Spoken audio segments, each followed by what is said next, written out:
right? And through that pulling her back down even lower, it made her stronger, even though we don't really see it obviously. But then she comes back up again, right? And then she gets angry, and then she's pulled down even lower. Something else happens. It continues to cycle, and each time she gets stronger.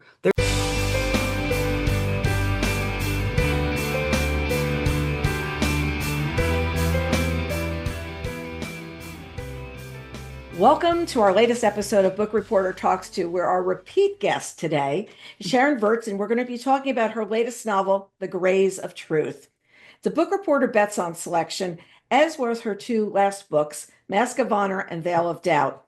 In our review of Gray of Truth, wait a second, let me do this again. In our review of The Grays of Truth, Amy Waskowski had this to say about it. Virts does a fine job of creating a setting for the story to play out. I love when historical fiction is the backdrop to a ghostly and sometimes ghastly mystery. So there you are, ghostly and ghastly. And with that introduction, welcome, Sharon. So good to see you again. Oh, good seeing you too, Carol. And thank you guys so much for having me back. I mean, three in a row, three bets. I couldn't be more honored. Thank you so much for listening to reading my books and enjoying them. Well, I was telling our readers that what I did was this book is I opened it up and I started reading and I said, oh, let me just see what this is about. And I was on page 60 and it was like 1 a.m. And I said, okay, I need to go to sleep, but I'm loving this book because once again, you draw us in with the characters and the history. So let's start us out by you giving us an overview of Grays of Doubt so that we have a little bit idea of what's going on. Sure. In Grays of Truth, it's about a woman who she's actually a Virginian by birth, and she's married into the powerful Wharton family, Wharton School of Business. You know that line of Wharton's Joseph Wow. Wharton family, and she is her family members. People in her family are dying after visits to her sister-in-law's house in Baltimore, and she suspects that they are being poisoned. Mhm. But the police aren't investigating, and her family doesn't believe her. The police won't investigate because we find out later that the woman that she suspects is basically being protected by the governor of Maryland, and her family doesn't believe her because she has spent some time in the Oxford Asylum for the Insane Mhm. and suffering from something called debility, which back then was sort of code word for melancholy, crazy, unable to get out of bed, whatever you want to call it. So this is a book about her quest for the truth, what's really happening to the family, and she's a very unreliable narrator, and you don't really know often in the book if what she's saying or what she's seeing is real or not real. I think if you got to page 60, you began to see the voices in her head come through, but there in the beginning, you're going, who's talking here, right? There's Yes. some of that. And of course, I've struggled with how to portray that. So we kind of introduced you to some of those voices, but this woman does definitely hear voices. And so it really is a book about her finding out what's really going on and really ending up at a better place than she started. Yeah. It's someone asked me recently, is it a happy ending or is it a sad ending or is it unresolved? And I said, well, it's complicated. Right. I don't like unresolved, but I don't think it's happy. But she ends up getting what she needs Yeah, she by the need end of the story. the information she needs is there. It's definitely there. Right. So the book is inspired by true events involving one of Baltimore's most powerful families. And I love hearing how you find your ideas because where did you go to get this? How did you discover this one? Okay, so I was researching my last book, Veil of Doubt, and by the way, it's kind of like I think it was Hemingway. I think it said maybe it was Hemingway or somebody. I think it might have been who said that when you all the research you do for a book, it's like the pinnacle, just a little bit of the iceberg, and everything underneath of it is all that research that feeds into that one or two lines. Right. And so, trying to understand the forensics, I got a D in chemistry in college, so this is not my forte. I was really working hard to try to understand what was happening in the last book because there's a lot of forensic science, 18th century, 19th century forensic science in that book. And I ran across the work of Professor William Tonry. And William Tonry was the chemist that testified in the trial at Veil of Doubt. And as I learned more about him, I became really intrigued. He'd married a woman named Anna Surratt, Susanna Surratt, who was the daughter of Mary Surratt, who was the woman that was hanged in the assassination of Lincoln. She was the woman that owned the inn. And I learned a lot about how he was ostracized. He'd worked at the Surgeon General's office and was fired 5 days after marrying Anna Surratt, and ended up in Baltimore and had worked on a number of very interesting forensic kind of cases, doing chemical analysis. And I stumbled across this case, the Wharton trial that happened in 1871 timeframe, Mhm. and right before Veil of Doubt, that book took place. And I was fascinated with this Wharton trial. It had all the elements I like, right? It had, a very rich, dysfunctional family. Okay, Mhm. that's kind of good to have. It had lots of people who were kind of shady and questionable in terms of their motives. Lots of people dying, lots of deaths, a very botched investigation, and a horrific, drama-filled trial. I mean, these are the five things that you really need to write a great story, right? This is the question is who's your protagonist and what's that journey? And that's the hard part, of course. But so I couldn't resist it. I mean, especially when I saw the dysfunction in this family. They are so dysfunctional. Yeah. And I thought, okay, great. And they're rich. And there was a lot of press on it. So there was a lot of, research I could easily access without having to go to Baltimore and, spend time in libraries. And so that was nice as well. I could do a lot of it online. The Baltimore Gazette had done a great job. And there was a book that was published that was excerpts from those Gazette or articles. And so I used those. But yeah, it was all because of the fascination with forensic science. Yeah. Um, Forensic science, what's going on? The in 19th Reconstruction, century, of course. yeah, the Reconstruction era is such a poignant time in American history because the time period actually is serving the story because we're far enough away from the war. We're far enough, and now people are, well, what is our life? And including that Jane's husband tries and seems to get nowhere in his career. And it's funny because usually in books, it's always somebody who's doing well, or they're the house people, they're the people taking care of the house. And you've got this guy that's just failing at what he does along the way. And I thought it was interesting as a character this time, instead of everybody who's doing very, very well and has money and whatever. Yeah, I wanted lots of motive for murder. And then where I can, I sort of came across Ned's, which is her husband, Ned's character, not doing well, was I looked at where they'd lived and what they've done. He had gone to a good school, was trained as an attorney, ends up on a farm in Virginia, and then ends up as a clerk in the Coast Survey Department. And then I saw that I think it's chapter 2, where he had gone on to Congress and testified about these die cuts Hmm. and Congress, to basically, I guess, cut engravings, I guess, some sort of way of printing or something, and was given high accolades for that. And then a guy was promoted above him, Hmm. who had been, not even a peer, was all of a sudden his boss. And I thought, okay, there's something up with this dude. There just is. They've lived in too many places, and so I thought, okay, this is how I'm going to portray him. And so then what is that? So everything revolves around the protagonist, right? So Hmm. how does that impact Jane, right? What does that have to do with her? And when I saw that she'd been institutionalized, I said, okay, not gonna have I can have fun with this, right? Yeah. And so yeah, I wanted him to have lots of reason for a reason for her to murder him. I wanted to have reasons for him to have problems with his brother. His brother had financial issues. Uh, his brother's wife, Alan Wharton, was money hungry. And when I read about her when she was younger, how she had been given an inheritance and she spent all that, how she ran up these kind of bills on her father, nearly bankrupt the family. She wanted to have lots of fancy jewels and fancy clothes and fancy parties. And so I said, okay, we've got lots of, dysfunction, people who aren't doing well, right? People who are or put on airs that they are doing well. Because the Wharton family, I mean, come on, they Yeah. wanted to look the part of doing really, really well. And so that's kind of where I took that character and building those conflicts. Yeah. Bully comics, look, you've got to have the interesting character like that. You've got to have somebody who's not making it and is pushing back. But I also loved how much um, money was a lot of money. I mean, you just Right? like it's $130,000 is a lot of money. That was something somebody would go after you for. And how people were trying to trick the books, like, oh, I'm going to do this, and just constantly doing things shady for their own benefit throughout the story, whether you were relatives or not, just to get ahead. And it was like the times then were, this is what you were doing. It was your money and your land and whatever was who you were. Well, trying to figure out that I have had a really hard time too, right?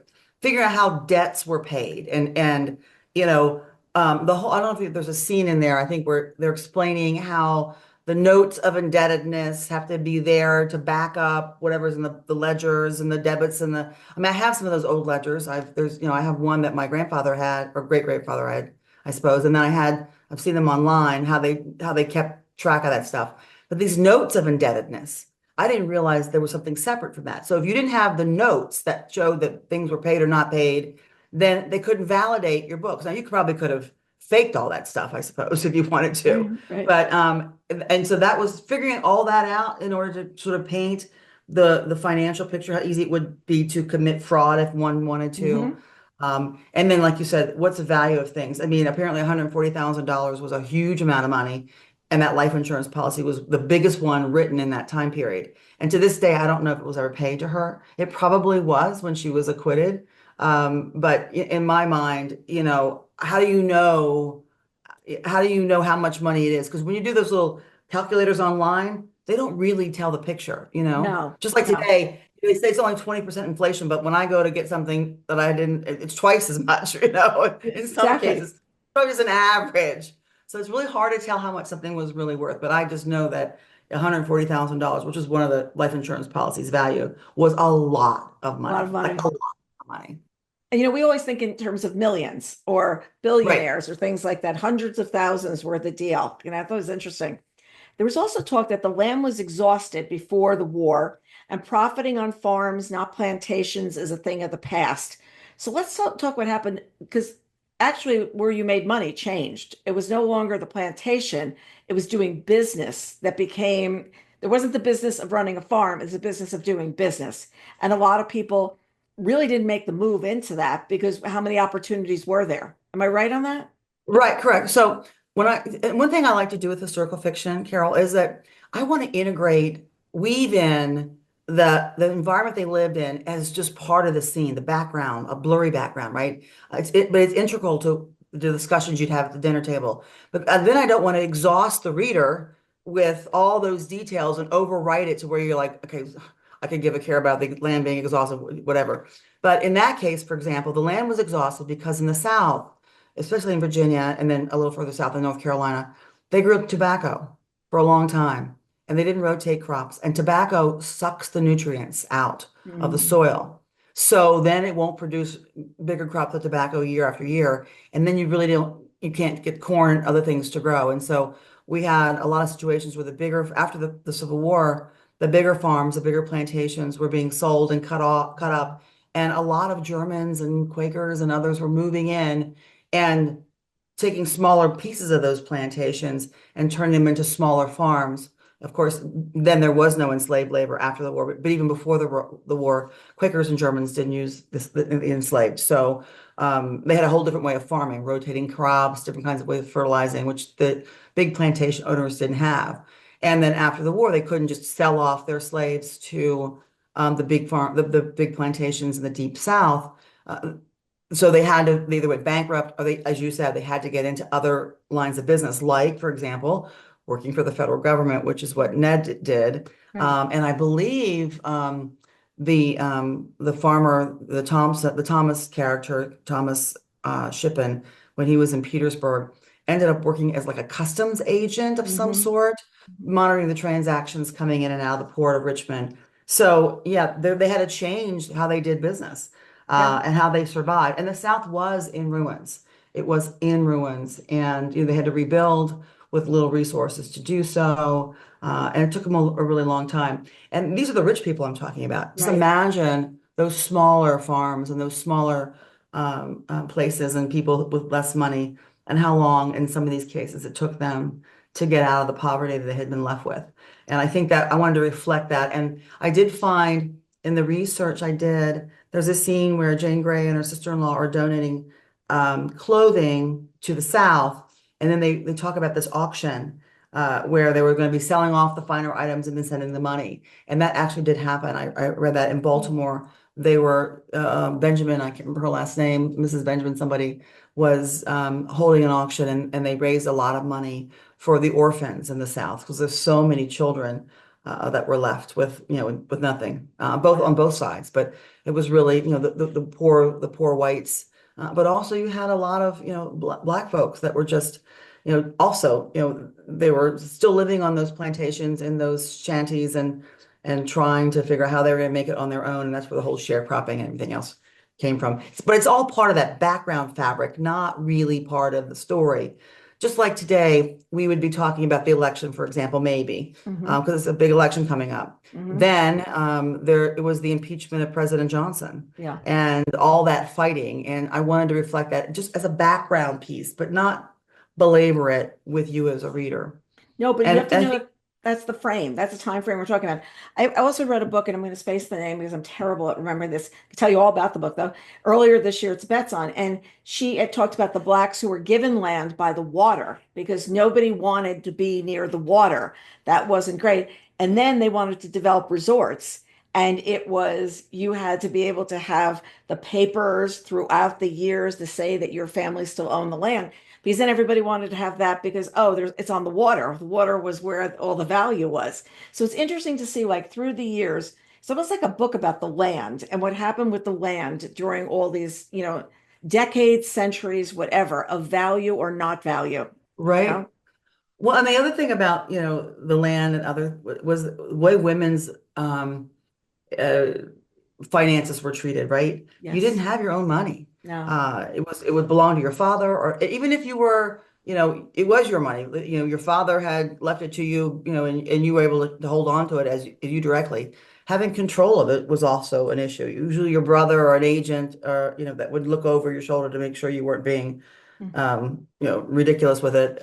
They had control. I don't know if you remember this, but it wasn't until what, 1972 that we women in this country could have a credit Credit card card in your without our name. father or our husband's signature on it. If you can remember, it wasn't that long ago. I mean, you and I are both alive. No, and it's like Um, really strange. You think about those are the kinds of things that it's history, but it was part of people's lives that we know. It's like right. we were there, And I think that this family in particular, the women suffered with a Yes. lot of that, that they weren't their own agent and they had men who were responsible for whatever fortunes their father had left to them or their husbands had left to them if it's in that case. And I wanted to show a bit of that with Jane Grey. Hmm. And she'd been assigned a conservator, a guardian, because Hmm. they didn't trust her to be on her own. Well, And it's how even they could manipulate women in that regard, men could. What's even Jane's daughter, Mary Louise, is promised in marriage to Daniel by her father. And it just shows, once again, it was ownership was passed, even that way, of whether you're going to marry him or not. That's what's going to happen. That's what our family's declaring. And she doesn't have a choice. And then remember the line of, did she get to go back to school? And they said she's allowed to finish the semester, and then that will be it. So it was Right. really, women were told what to do. And, it was a debit transaction.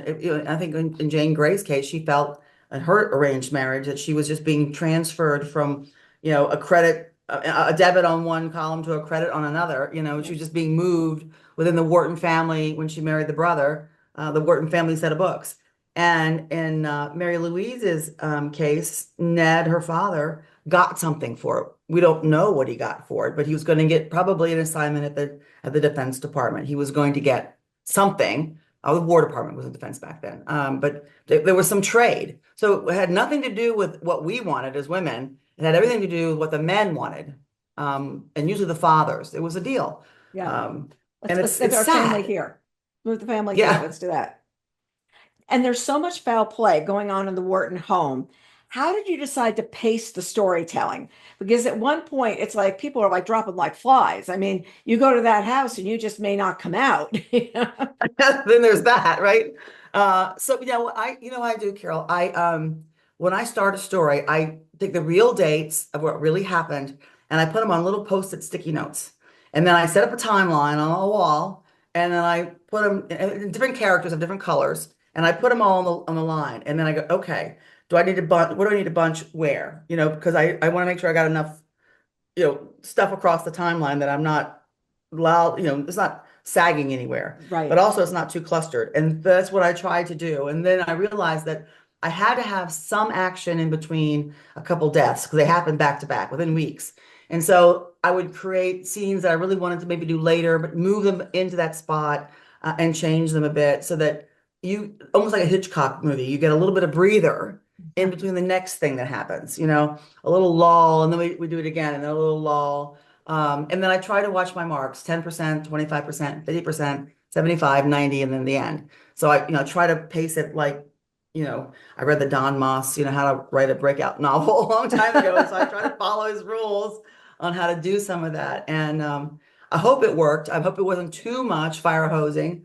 But I What also want you that 75 mark when something really bad happens. I want you to say, oh my God, I got this much book left to read. What's going to happen Yeah, next? what So, where are we going to go with this? And Jane right, is training as a chemist. She's a former nurse. So being a chemist was unusual for that time. For her to be able to right. have done that, what made her pursue that? Like, let's give us some background on this because while she's this woman who has delusions, while she's this woman that's like there when a lot of people die, she's also the person that's sitting there going, wait, what is going on? Like, where can this be traced chemically? And everybody's like, chemically? Like, what are you talking? Even the coroner is going, well, we did this. It's done. We don't have any more Right. answers. So here's where I was going with this. She went to a university, the only woman in her family that went to university. And I was shocked by that. Like, so she went to school and then she was married off to Ned a bit later. And so I looked at her family. I mean, her family is very impressive. The Shippen family. Her grandfather, I think it was a grandfather, maybe great grandfather, but her grandfather, one of those, served as the army surgeon for the Revolution under George Washington. And then her father they started the School of Medicine at the University of Pennsylvania. What's interesting is that my husband's father was an electrician, and he was the project lead on the rewiring of the Shippen College or laboratory or something up at University of Pennsylvania in Philadelphia many, many years ago. So the Shippen family was known for that. Her brother was the Surgeon General, if you will, for the Navy Department ultimately. Mhm. Her nephews all became chemists and in pharmacology. And so I had this in my head. She went to university, she couldn't be stupid. And so I'm going to make her a chemist. And I had read Lessons in Chemistry a couple of years ago when Bonnie Mhm. Garmis came out with that Yeah. book. And, I knew a number of chemistry majors, and my nephew is a chemistry major, biochemical guy. And some of my friends I went to, engineering school, and a couple of those were in that sort of area, and they're weird. And I can say that, Dylan, you're weird. You're not weird, you're quirky. You're kind of quirky. And so if you think, sort of spectrumy, kind of quirky, Hmm. really into that chemistry stuff, factor in some depression and some mental debility issues. I could sort of see how someone who's just a little Elon Musk like, very smart, but also you kind of go, ooh. And back then I can see a woman who's like that being looked at as she's crazy, Right, right? I right, mean, right, how do you right. know the difference? You know what I'm saying? They were, if you weren't, you know, um, part of that debutante sort Mhm. of, you know, class of person, you're just a little awkward in your own skin. I can see how you'd be pushed into, sort of a different category and Hmm. being judged. And I want to paint her that way. Now, of course, we only see her through her own lens and Right. Jake Fry's lens. So we can't see what others think about her, but she's telling us what she thinks they think about her. And when she comments that General Ketchum is quirky, I thought that's a little, pots and kettle calling, name calling going on. That's exactly. And that's why I sort of thought that they would be such, a good pair in terms of getting along, both of them being a little odd. And Yeah. in real life, I do know that he was described as being odd, had his oddities, a little strange, a little quirky, very handsome, but strange. And Strange and so quirky. that's kind of where I took her. Yeah. Well, she's also haunted by this history of delusion, loss, and institutionalization. I mean, she's got all this behind Right. her. So, drawing that, we've got the story of one woman's quest for answers, her fight for redemption at the same time. So, she's doing both at the same time. And she's trying to save the man she loves. And she actually Right. has truly found love at this one moment.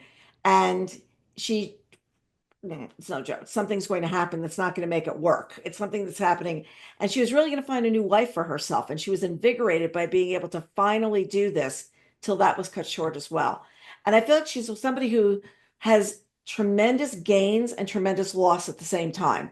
She had the gains of being able to go to school, the gains of being able to get out of what he's doing. But that's not where people were judged. They weren't judged by doing things like that. If for a woman, she was judged by who she married and how much money they had and what they did. And she's in the Right. middle of this, like, wait, what's going on?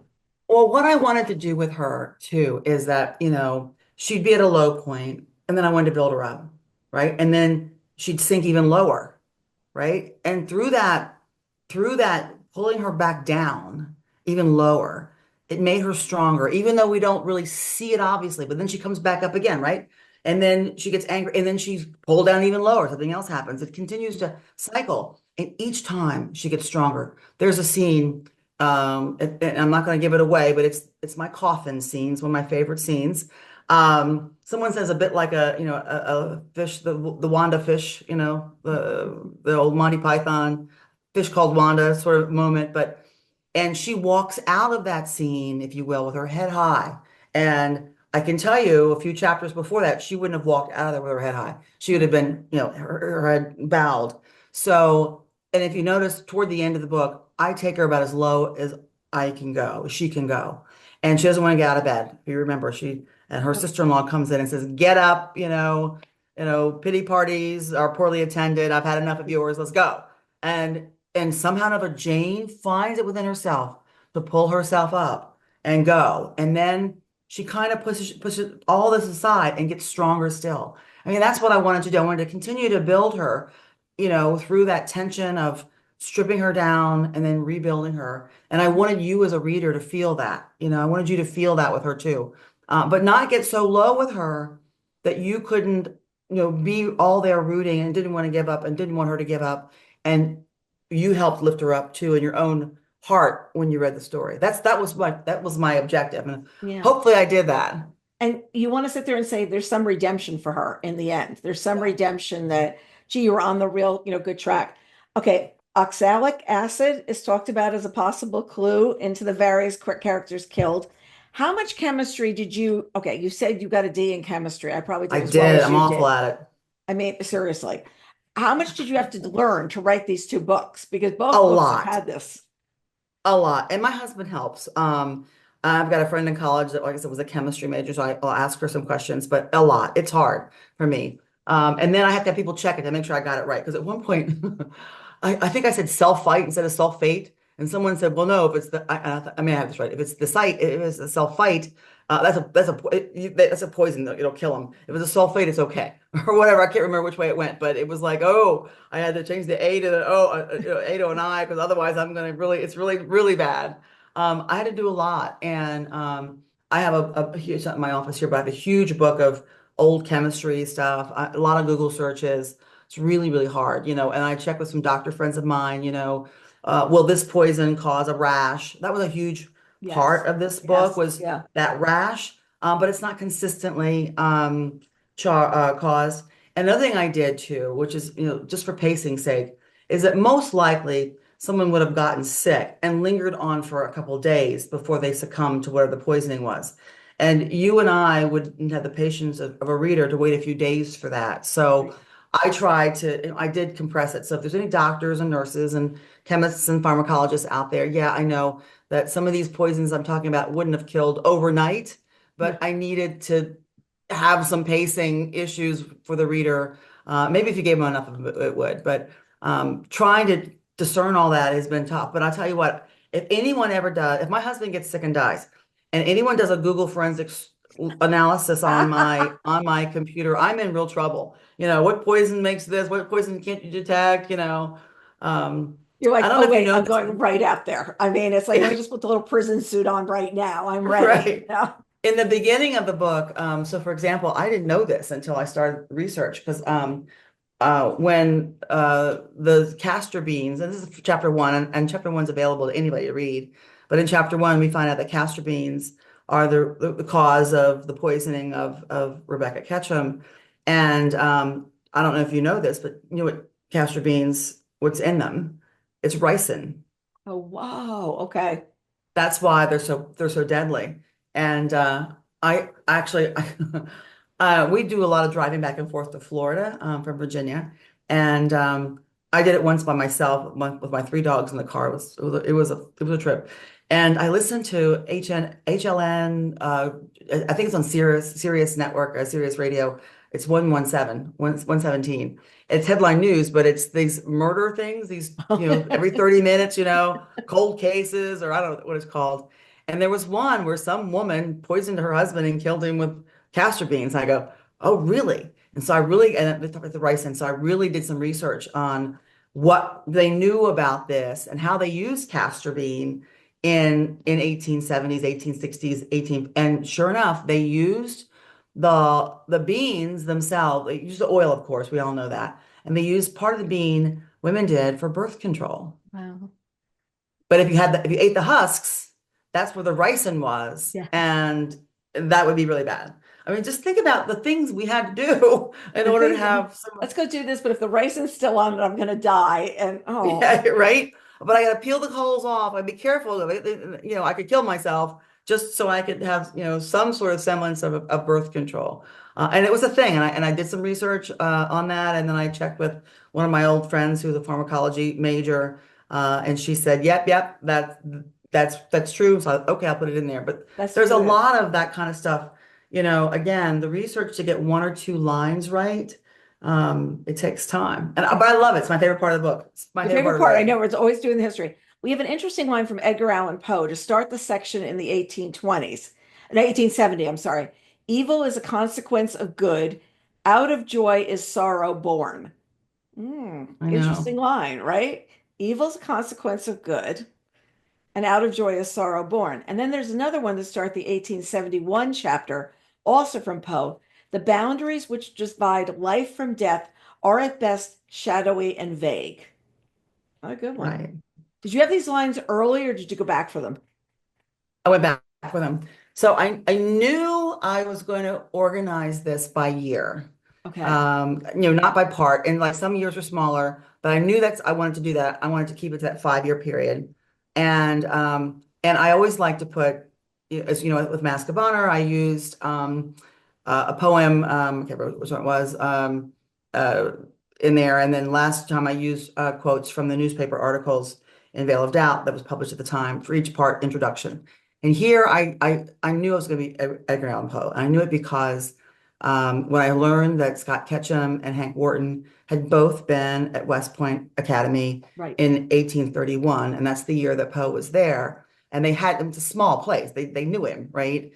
And Poe was from Baltimore, and Poe was born in Richmond. And so I wanted all those.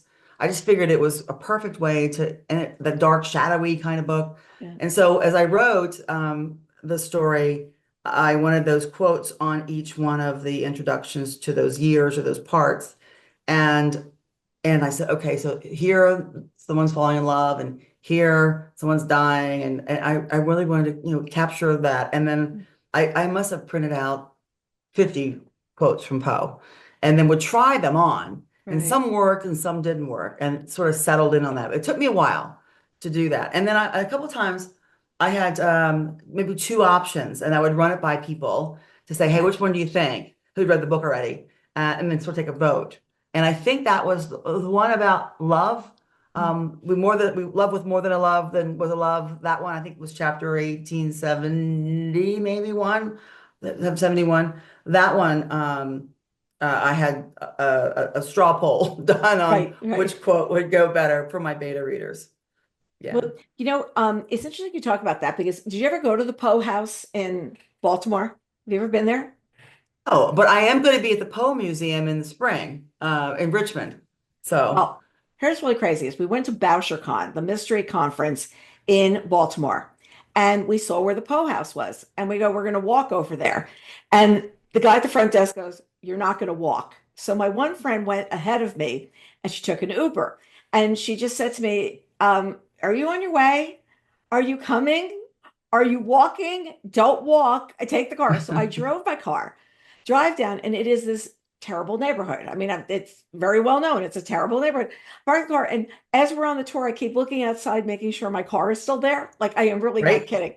And the 2 of us are just walking, and she's like, how did you do getting here? Everything okay? And I'm like, is this museum in the middle of a very downtrodden area. And I was looking like, oh my gosh, we've got all these treasures of Poe in here. They go, yes, we have a lot of alarms and a lot of security. And actually, no one cares. But honestly, on a map, it looks like, oh, I could walk there. I'll be there in 10 minutes. And I was like, they're like, no, you're not going to do that. Very interesting. Right. Yeah, that's Baltimore has some sketchy neighborhoods. And some neighborhoods that were wonderful at some point in time, but have just, really gone down. And I tried to capture, I don't know if you've noticed that on the book. I really wanted to capture some of the way Baltimore looked and felt, Yeah. especially when we got to Biddle Alley, I'm sorry, talking about how, and they truly did this, how they put they have these really lovely, old brownstone looking, brick, 3-story townhomes. And then they put a bunch of smaller clapboard sort of kind of homes between those big, beautiful townhouses and the slums. So they Mhm. would build buffers around the city, so that people that were, living in those great neighborhoods had some sort of, something between them and the real bad areas of Mhm. Baltimore. One of the things I would have loved to put into this book, and it happened during this time period, it was the Great Flood. They had a huge flood in July, I think it was of 1869. And I just couldn't work it in because was going to really spend more time with the Jake Fry character. Right. And then when I worked with my development editors, they were like, it's just too much. You're combining too many stories and the flood doesn't work. But there was a situation in Baltimore where it falls, um, what's it called? Falls. I can't think of what it's called now. Anyway, the whole city was flooded, and they Mm. were. I mean, people died, animals died. It was a Mm. really bad situation in that July timeframe. And Jake Fry, who was the police captain, was out there rescuing people in boats, children in boats. A horrible, horrible situation. Fells Point. Sorry, Fells Point. I know I was going to get to it in that area, and didn't get to include it, but Mhm. again, to try to show what Baltimore was like, and then how it was after that flood, how decimated many of those neighborhoods were, those poorer neighborhoods, probably where you might have been walking. I don't know. Yeah, yeah, yeah. I could have been where I was walking. You don't know. You don't know. Right. I think there's a line, I think it's from Scott, who says, the truth is not always black and white. The truth lies in the grays. And hence the title, I guess. Right. Did you see this early in your writing or did you see it later Nope. on about the grays? Later. No? I have such a hard time with coming up with titles. And what happens is it comes from a quote in the book. It comes from when I'm writing. And same thing with Veil of Doubt. That's how I come up with them. And that's when I found I go, oh my gosh, that's it. 'Cause I knew all along the book had to be about truth because you really don't know whether Jane's telling the truth or not, what she's seeing is true or not. And so I knew that had to be in the title somewhere. But then when I wrote that line, I go, oh, right? The grays of truth. And I actually had a little fight with the publisher about this. They really didn't like it because they thought it was originally just grays of truth. And they go, well, grays is not, a noun. It doesn't work. Or, Right. or it doesn't, it's not, it's an adjective.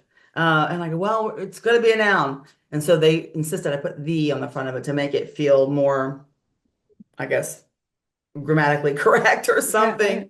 The grays of But I truth. love the title. Yeah. I really did. No, it really completely works. And there's a trial later in the book, and Jane is hoping that the muddying of the water that the attorneys are doing is going to discount Ellen. Ellen's the person who had the house where everybody was dying. And trials are somewhat like plays, where things are done theatrically to ensure that an ending is fair. Like there is a lot of theatrics is going on. And of course, women aren't sitting on the juries like at all at this point.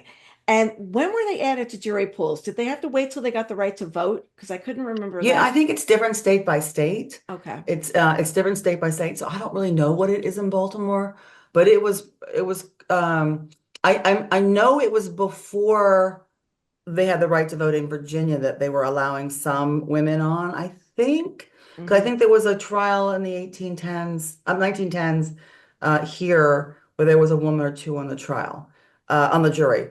It was here the problem was they wouldn't let blacks on the juries at Yours all. I at all, mean, right? for a really, really, really long time. You had to pass a literacy test, Mhm. to do so. But no, in this time period, they weren't allowing women on the juries at all. And I love that scene where, Jane, when she get really mad, she'd stamp her foot. And just hope you don't muddy the science kind of a thing. Right. And she said, well, if I was on that jury, I would this, I'd feel this. And they're like, well, that's why we don't allow emotional women on juries, Sure. Yeah, I love that. She's No ready to emotional kill women. them, right?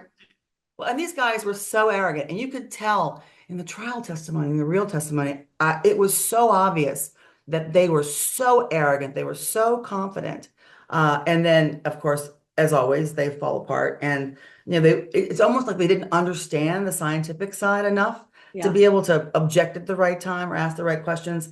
And I also wanted to make sure that this particular book wasn't a trial book. Veil of Doubt was very trial intensive. This one was probably what, 3 or 4 chapters, maybe? Yes, maybe. Yeah. Very, very short. I didn't want it to bog the story down, just enough that we saw what was happening and what was going to happen, and then Jane's reaction to it, again, through her eyes, is how I tried to portray it. And then what really happened, which is even crazier, because then you Right? go, wait, what? You got your wait, what at the end.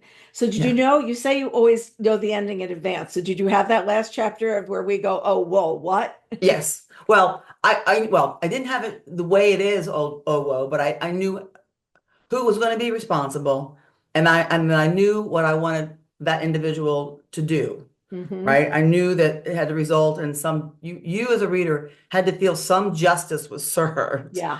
in the story. And so, because sometimes there's no justice in the stories, someone asks how they end, I go, it's complicated. I try to write to the spirit of what happened in real life. But in this case, we won't talk about what I did, but yeah, I always like to write, or at least know where I'm going. And so I write an ending. Now that ending obviously changes as I go, but if I don't know where I'm going to end, then I don't know how to get there. Right. So I know that's my objective. Otherwise, I feel like, and maybe it's just me, I'm just so undisciplined. I'm going to meander all over the place, and I'm never going to find my way out of the maze. But in this case, I knew how it was going to end. I made that decision really, really early on. I had a hard time with this book, where to start. I just was really the first chapter. Where do I dive in? And then I wrote it, and I wrote it differently than it is. I originally wrote it that Rebecca does die of some ailment, and that Jane feels useless at not being able to save her friend. But how does that really play into the plot? It didn't. And this didn't work for the longest time. And until I realized that I need to have Rebecca's death be the key, the reason for her death, to be the key to everything. So as your readers, if they can figure out, when they can figure out why Rebecca Ketchum died, why she died, then you'll really know what's going to happen in the book. And that's the hardest part of this. Why? Why? And she keeps showing up, bits about Rebecca keep showing up, and you can't understand why is that relevant. And in the end, you go, oh my gosh, now I know why it's relevant. Why it was so relevant that we continue to talk about the dead, Right.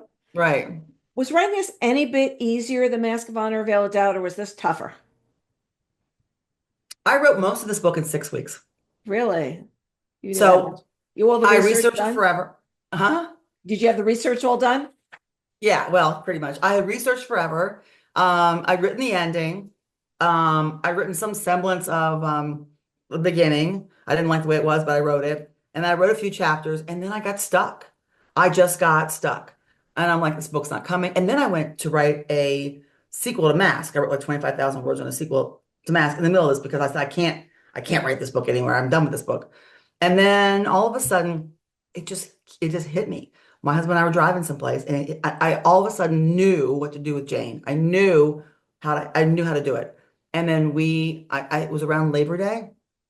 I started, this is in 2022. I started and I finished it by the end of October, like done. Wow.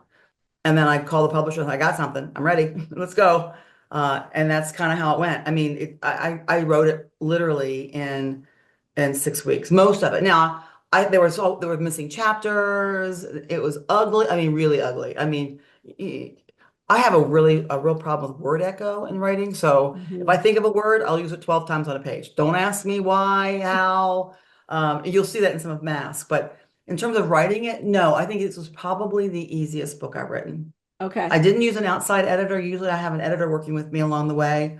I have some things that got cut that I overwrote that I didn't need to put in, but it was easier to write. The hardest part of this book was trying to not reveal too much up front. So I found myself moving a lot of pieces to the back or moving them out and then hinting at them because when you're doing I'm writing a mystery, you kind of want to drop your clues along the way, and I tend to want to throw it all on the page at the beginning, and then I'm repetitive. It doesn't work. So it was a lot of moving things around for me. Structure is always a problem for me too, but I just found this one. Maybe I'm getting my jam on. I don't know. A little bit easier to write. It was hard writing a female protagonist, Right. and I tried to keep my points of view down. So you really are really only in her head. And so how do you portray certain things? One of my editors asked me. She goes, "Well, you didn't resolve whether so and so knew that so and so was doing killing in the book ever." And I go, "Well, to have shown you that." So and so would have had to admit it way early on, Right. and because so and so wasn't around later on, so he would have had to admit it. And so how am I going to do that? Because if he admits it, then you as a reader know, and then the protagonist is the big dummy that can't figure it out. It didn't work. You know Not what I'm gonna work. saying? So that's one of those. I try to make sure we close all those contracts with a Right. reader, but sometimes you just can't because of the perspective that you're in. And just like in real life, did you watch The Sopranos? You really Right. don't know what happened to Tony Soprano at the No. end. And sometimes it's just better not to really know whether so and so knew or not because so and so kind of got his justice in the end, so it doesn't really matter. You know what? But It's yeah, really funny that's tough. that Tony Soprano end scene took place in the ice cream shop in the town where I grew up. And they had the booth there, and the booth was just sold, Oh, I want to say for $35,000 because they were redoing the place. And there's a show, I want to say it might be on Max now, where whoever produced, I'm so bad on this stuff, who produced or came up with the idea for The Sopranos, talks about it. And they said, "So what happened in the end?" I go, "He died." He lights died. out. Died. Lights out. And it's like, okay, but we didn't admit this for how many years? We've all been wondering what really happened, Right. It was a brilliant ending though. And when you have an ending like that, people talk about it, the Soprano ending. And that's what people are often looking for in a book. Is it going to be the Soprano ending or which one? Do we Right. know or not know? No, but I had that issue too. I was a little worried in this one. I felt like maybe I'd held back too many of the pieces too far along in that last chapter before the epilogue. You get too much of a data dump on who did what to whom. I didn't quite like the way that turned out, but I didn't know how else to do it because we were only seeing it from Jane's Point of view. perspective, and so it was harder to get across. And the George Nugent character, as an aside, who's in that last chapter, second to last chapter, I came up with him at the end. I was like, I've got to have a hero or somebody that's involved with this. And so I knew that there was a brother in the Nugent family, and I shoved him in kind of toward the end. It was one of the few, I never really do that. I'm always afraid that he won't be integrated in enough. But I threw him in, and I showed him up in like 4 or 5 places beforehand so that he could be a bit of a hero at the end of the story. Yeah, but you also want somebody in there that is taking a perspective that hasn't seen what everybody else has seen and just going, "This is what's going on. This is what's happening. Right, You guys are just right. too blind to it, either because of your affiliations with people or what you know about her going to an institution and hearing voices and what her past really is and everything." Instead, it's just somebody that comes in and says, "This is what I'm seeing. Like, this is what happened. Yeah. Let me just Yeah, tell you and what happened." he was very gentle, like character that was very, assuring. And at one point I thought maybe he would be the guy that I would have her have a romantic relationship with. And someone says, "Oh, write a sequel and make him like the two of them get together." I go, "Oh, come on, guys. It's very hard. Coming of age stories, you can do this. Murder mysteries, I don't know. I mean, I think Jane's done. Yeah, well, She's and not Jane some also, sleuth." she did have that great love. So we don't need to do it again. She had the one and Right, she was on her right, way. And I thought it was really interesting how they were going to get there, which is around, like it was going to take like forever. They were going to be on like right. some flatbed, ship or something like that. This was They not a had cruise just liner. opened the train up not long, like around that time. And so I didn't want to put that in because then they have to have all their stuff. But that's exactly how they got around. They Yeah. went down on the steamer through the isthmus across the way and then took another steamer up. How long it was going to take, think about that. I love that packing scene, you know, can't believe we're leaving all this behind. He goes, well, apparently you're taking much of it with us. You know, she's packing the boxes. Yeah. We're just going to Um, throw it on the ship. It's not going to be a problem. The ship will float. It's not going to yeah, be a big deal. but in real life, you know, what I love about this story is that it's most of it's true. You know, Right. Jane is a bit of a composite. And by the way, readers, please don't read the ending, read No, the no, can't read author's those notes endings first. first. No, no, it'll give too Never much read away. mine first, it'll give it away, but it's based on a true story. And, you know, a lot of the facts, it's a lot of it's true. I mean, General Ketchum was indeed moving to San Francisco. He was indeed living with a woman that he wasn't married to. I combined that woman with Jane Grey in order to have less characters because, you know, there's a lot of characters in this book, and I apologize for that. But, you know, don't worry, I killed many of them off, so you won't have to keep track of They're them not for there very long. long. They're not there long. They're Yeah. there overnight. Right. And that's, you know, and you really want your readers to care about the people who are dying, so that you have some emotional investment into the story. So you've got to build those up a bit. It just takes a while to sort of get to where you know them all. But those characters, Eliza Chubb was indeed, you know, a real woman. She worked for General Chubb. She did spend time in his bedroom. We don't know doing what, but Mhm. so she was, and she was an attractive woman and widowed. And his sisters and his brother-in-law was Ben Bryce, the paymaster. These are real people that really Right. lived. I mean, I fictionalized them, of course, but the story's true, and that's what makes it even more fun to me, or haunting, if you will, or ghastly or ghostly, as Amy likes to say, is that we are basing this on real events that really happened. I'm not really good at making things up on my own. I like to delve into the real stuff and then go from there and stay true to the spirit of the story, Yeah. and then but give those people a life and a voice. And you know, there was a lot of unfinished business after the war, and I wanted to reflect that not just in the background of what was happening in Washington and Baltimore and in this country at the time, but also in these characters. There was Right. a lot of unfinished business in that Ward family, that, you know, needed to come to conclusion. Oh yeah. It's like, where's the money really? What do you really owe? What is really going on? And it's you know the shades of things that you don't really know all these Right. years. You don't really know, and then oh wait, that's really what's going on. We thought they were so And wealthy. the drama at the dinner table. Someone asked me about that recently. All the drama at the dinner tables. And I said, I have spent a number of Thanksgivings with, you know, my ex-in-laws, and I can tell you I've experienced some of that kind of drama. So I didn't have to search too hard for it. Nothing as ugly as what was in this book, but Yeah. you know, I'm talking about those awkward Thanksgiving Yes. dinners with people. You go, oh my God, I can't believe she just said that. So I wanted all of us to feel some of that. We've all been at those kinds of dinners, Oh haven't yeah, we? yeah, yeah. And it's like, Uh, why are we all here? Like, why did I right? decide to do this? I'm not doing it again. It's not Um, Thanksgiving. Why am I here? You know? but Oh there's a my gosh. lot of drama and a lot of backstabbing, a lot of, what do you call that? Passive aggressive Yes. tendencies Yeah, yeah, yeah. in this story. So the title came early. But tell us about this cover.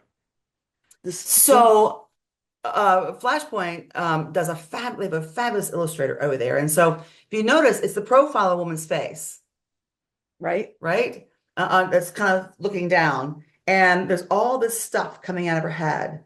You know, voices, another character, Yeah. people talking to her. So the woman in the background there, up in here, is the voice, one of the voices in her head that's talking to Jane Grey. And then you've got birds flying around, chatter, clatter, flapping of wings. And then, of course, we wanted to depict the story, the house, because Hamilton Place is part of the story. And so there's a nice big Gothic house on the front. And if you'll notice too, there's a map of Baltimore from that 1870 time frame, sort of overlaid in this Oh yeah. area. Yeah, yeah. So just nonsense noise in it had. And then, you know, there's a flame here in the front.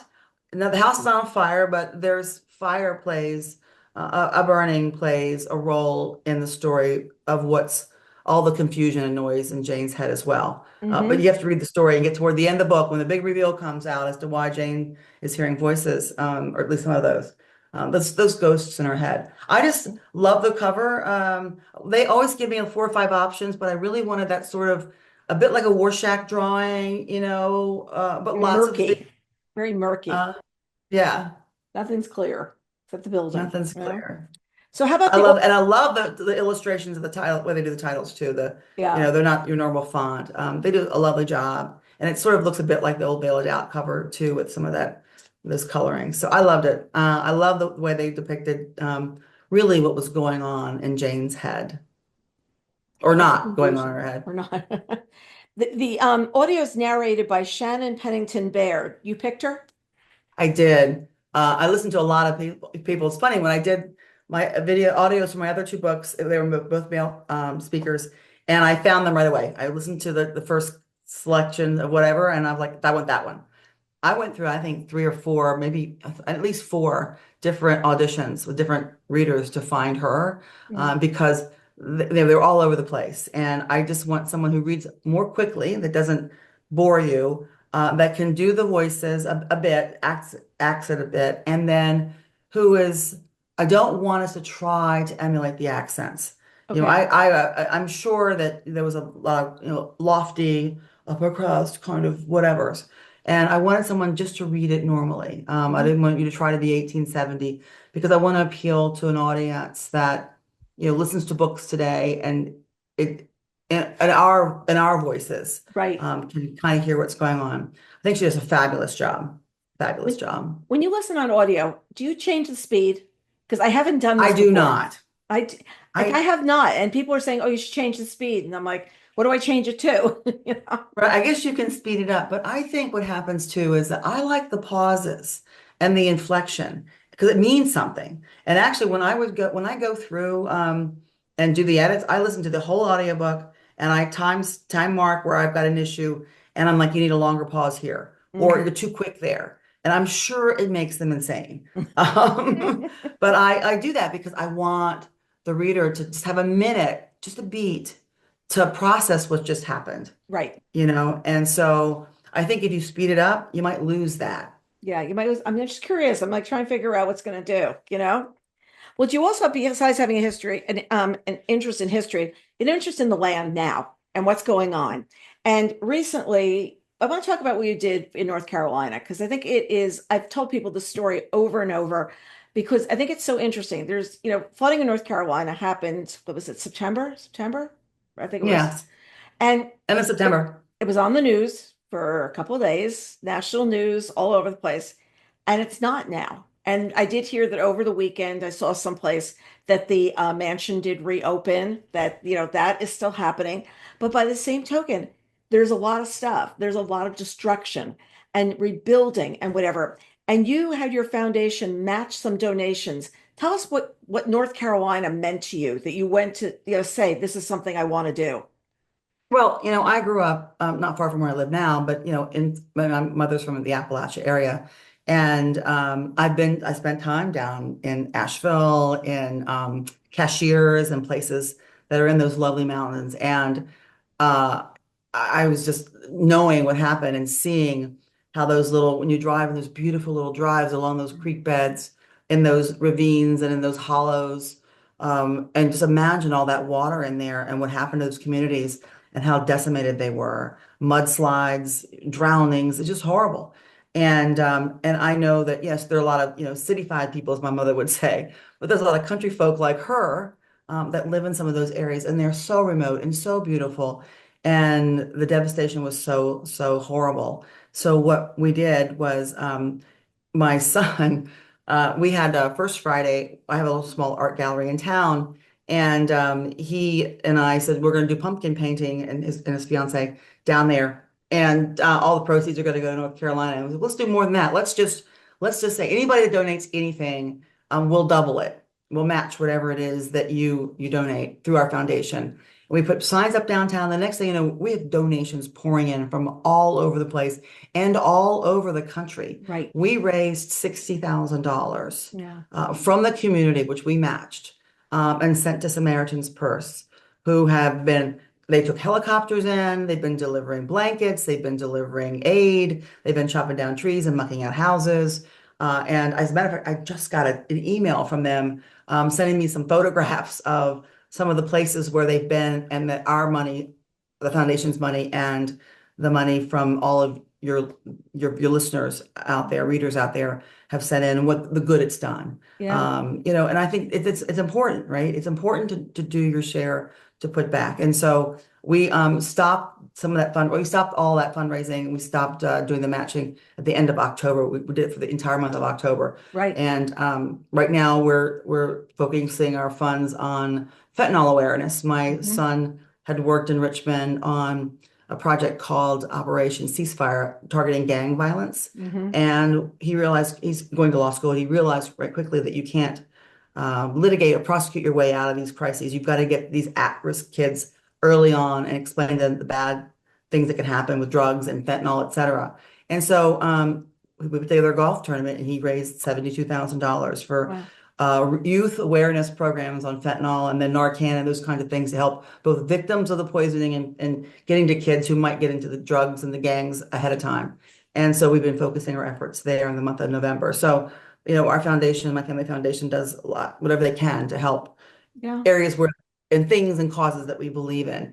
And so, when I can get my readers involved in Yeah. something, every bit helps. We got donations from $10 to thousands of dollars Right. from People want to know individuals. what to do. They want to know what to do. Right. And I went in, I was looking at Samaritan's Purse, and I was watching their large trucks being dispatched with all the equipment you would need. And they had a number. If you need your house mucked out, call this number.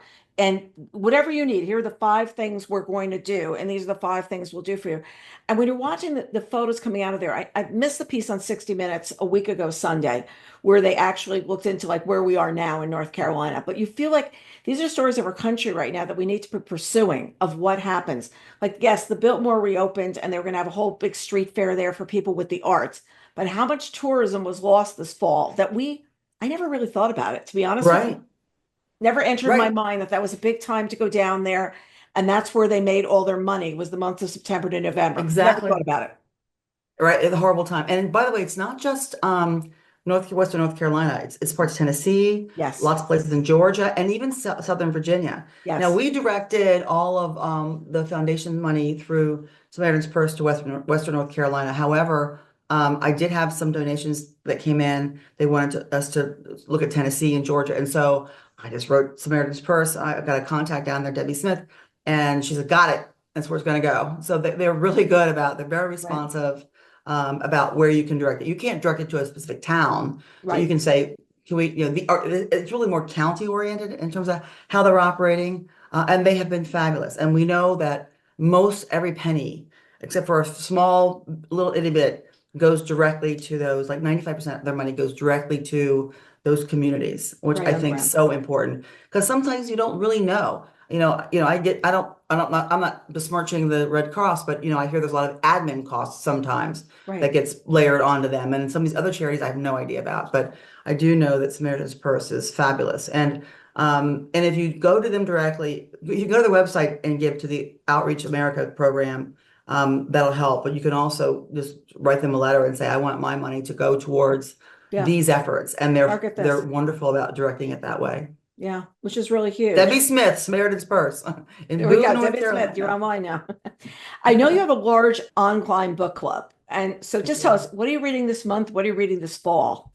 Okay, so just so you guys know, I started this book club in January of 2020, before COVID, in order to grow my own following. Right? Who am I? I just started writing and just going to publish a book, and then COVID hits. I have 30 people. We're going to sit around and do this and record it and put it out on YouTube or something, and it grew legs. Yeah, too. We started with 30 people. I have 2,750 people nationwide right now in the book club.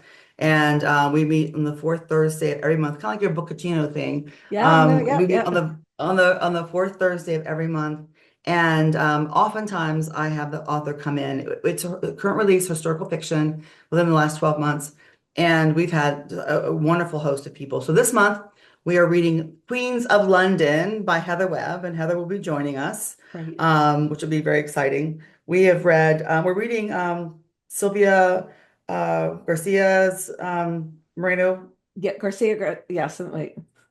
I know who I you're know, talking which about. way is it? Yeah. Yes.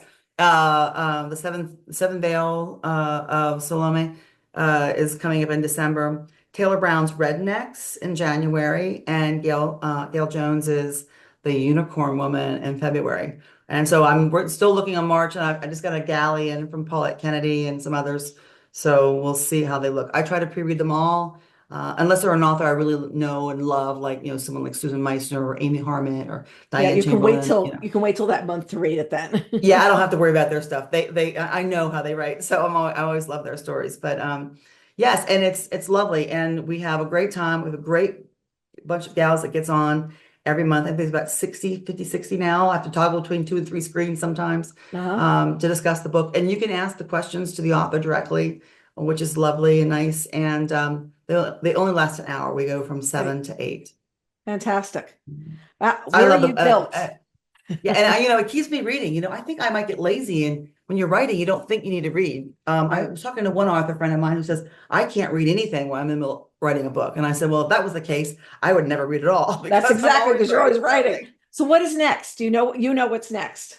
Yes. And so I've got 2 books in the works. I always have 3 kind of going on until we get to pub day because you got the edits on the one. But right now I'm writing 2 that I have underway in a big way.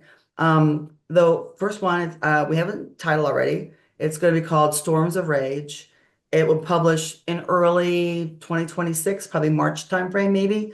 We're a little late because I didn't get the manuscript done. It's set in 1902. I have expanded myself into the 20th century. Say it's Wow. not Go so. you. 1902. Big stretch, right?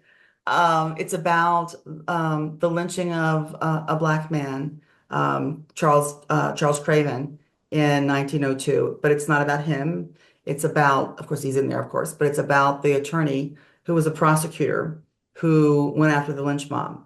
And the lynch mob included the men who made him, who he feels indebted to, who made his career.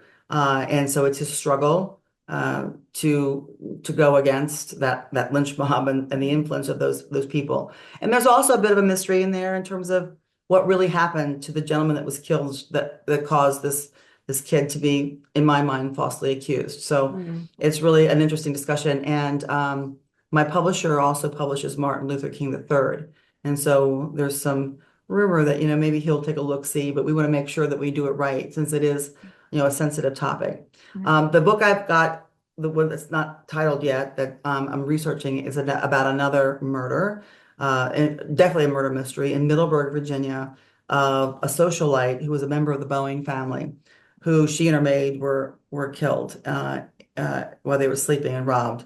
And it's about the hunt and the pursuit of those who are responsible. Ooh. And it's another whodunit. You don't know if, it was a murder for hire or an accidental killing or what have you. But this particular court case went all the way to the Supreme Court of Virginia because when the gentleman was captured, he was captured in Boston, and Boston refused to release him to Virginia because of the Jim Crow laws that he could not get a jury of his peers.